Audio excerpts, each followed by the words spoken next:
çështja më tabu, historia më tabu e kriminalistikës shqiptare është pikpyetja e madhe. Është vrar apo s'është vrar Ervis Martinaj? Jeton apo s'jeton Ervis Martinaj? Si qëndron e vërteta? Shteti e di këtë gjë. Strukturat e shtetit këtë gjë e dinë. Si ta kuptojnë Dhe ta thonë, ja. Si që ta thash. E dim, po pse nuk e japin si informacion nëse e dim? Sepse janë interesat të ndërsjellta midis grupeve dhe midis grupeve dhe politike dhe kriminale. E din, nuk mund të shpëtoj një krim në Shqipëri pa u zbuluar. S'bën vaki. Thjesht nuk duan. Nuk duan ta tregojnë.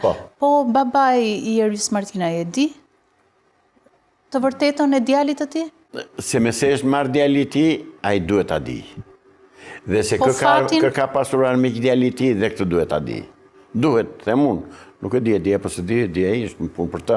Nuk kam të drejtë të gjykoj për njeri edhe me një njeri të cili nuk e kam përballë dhe nuk kam komunikuar fare me të. Jo, e di pse po të pyet, sepse doli lajmi që ai tani ka kërkuar që të shpallet i humbur djali pas kaq kohësh. Po, kishte bërë gjykatë atë kërkesën në Pardin, gjykatën e Lezhës. Po.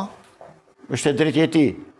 Nëse ai ka mendoj që djali i tij është zhdukur, ka të drejtë të kërkojë të shpallet i humbur. Që nuk shpallet i humbur akoma, pra ka pikpyetje. Dhe këto pikpyetje i di shteti. Strukturat e shtetit të dini një gjë. Asnjë gjë nuk shpëton në Shqipëri pa u mësuar nga policia dhe nga strukturat e posaçme. Thjesht u vën kapak.